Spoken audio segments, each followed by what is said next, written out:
So today I'm going to show you how to start Playbook. As you can tell, I am on the Playbook tab. Where I am now, everybody has the same playbook, but you want to make sure before you start doing anything that you are on Natty's exact tab. Now, all of the tabs are the same. It also says the date on the top. Obviously, this is a weekend that had happened in the past. So what I'm going to do is I'm just going to go in and delete everything. That way we can start fresh. So now we have a clean slate to start the new week on. Each tab, as you can tell, has a child's name, parent, host, wristband color, the start time, the end of check-in, the jump time, do they have dodgeball, room time, and room.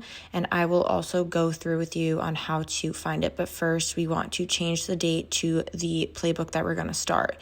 So because the 20th and the 21st is the weekend coming up, we want to do the same thing for Sundays playbook. See how I went over to Sunday's tab? I deleted it and now I'm going to edit it and put the date on to the 21st. So now we know we're working on the 20th and the 21st weekend. Now this is the crave sheet. You have seen this before. This goes in the kitchen. It's for the kitchen to know what they're making. Again, every park has the same, oh, that was a mistake. Ignore that. Everyone has the same crave sheet. But as you can tell, we are on Natty's tab.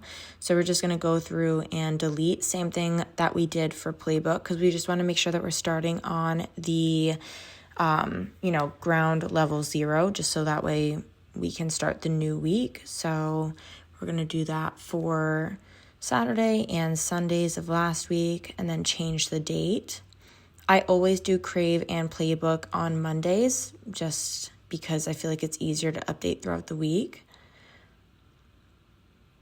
Now what we're going to do is we're going to half share the screen. This I always find makes it easier just because you can kind of see as you're working. So we have a half screen of center edge of how we're going to read the birthday parties. And then we also have another half screen for Playbook.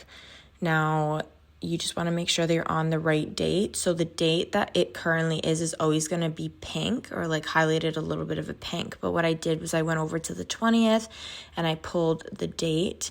Now, as you can see, everybody has a first name, like Priscilla's birthday party or Maya's birthday party or Kenzie's birthday party, whatever it is. Some just have a last name and a first name. That just means that it hasn't been reviewed yet, which I will show you guys how to do right now. But you're just going to double click the birthday. You're going to go where it says guest of honor. So as you can see, the birthday child's name is MJ. That is the parent's name. They just didn't put it in when they booked it online. So you're just going to change it to MJ's party, save, and then you can go ahead and cancel that out. Now you can kind of see everybody's first name, which makes it a lot easier when you're doing Playbook. Oh, there's another one right there. Yep. So go in, hit edit, and then change the event description to the guest of honor's first name, and then just put party after. I don't really like to say birthday party because we don't really know what they're celebrating. We can assume it's a birthday party, but just put party. And then from here now, you can kind of go down the list. So you see, I'm just putting in everybody's first name.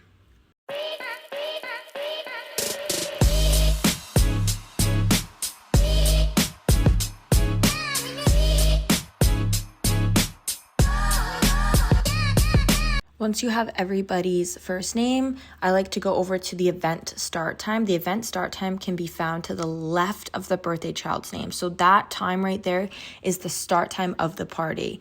And I like to make things super easy for myself, especially when dealing with a busy weekend. So I just this is just how I do Playbook. You guys can do it differently, but you just go ahead and enter the times for every single birthday. Now we are going to enter the end of check-in time, and this is where it's super critical to know the layout of parties, just because if you already know the layout, then you know that the check-in time is 15 minutes. So if the check-in time, which starts at the event start time, because it's the first 15 minutes, you will then just do 15 minutes after the event start start time. So since we start at 10:30, the end of check-in time would be 10:45. And then once again, you have to know the layout of parties. If you do, then you know that the jump time is 1 hour always. So it would be 1 hour from when the check-in time ends. So the first 15 minutes of a party is check-in. Once check-in time immediately ends, the kids go right on up to the courts and jump for 1 hour. So just knowing that makes this a lot easier for yourself. Now, again, everyone does Playbook differently. This is just the way that I do it. We're going to skip the dodgeball tab for now and go right over to room time. And again, if you know the layout of parties, you know that the room time begins right when jump time ends. So you're just going to take that number, for example, 3:15. That's the time their jump ends, so that's their room time start. And then you're just going to go all the way down and fill it out. Again, I do it like this. You don't have to do it like this, but it's a lot easier, especially when you have a high volume of birthday parties to deal with. Once you are done with that, everything looks great and good.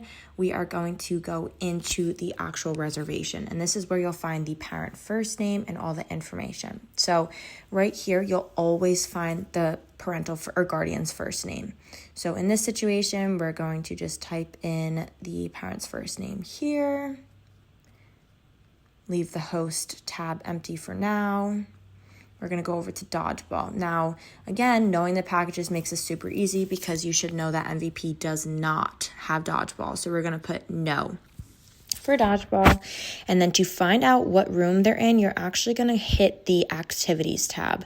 Now, the activities tab actually gives you a layout of their whole day. So this is also where you can double check work. But as you can tell, this child is in party room 4.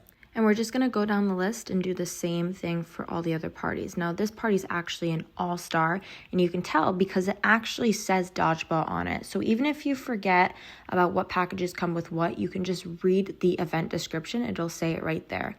And then pull up the event activities. The event activities is actually a play-by-play of the whole day. And it's pretty much the party host, what I like to call their Bible, just because it is absolutely crucial. Now, as you can tell, I accidentally made a mistake, and I was putting in all of the parties for Saturday in Sunday's Playbook tab. So learn from me by this mistake and just make sure that you are constantly double checking your work, because as you can tell, it's an easy fix. But if I didn't catch that and I printed it, then, it wouldn't be a pretty sight in park. Once you get the hang of it, you just keep going down and doing the same thing for all the remainders of the parties. Again, knowing the layout of the parties will help speed this process up immensely, but you can always refer to the event activities to double check any work and times.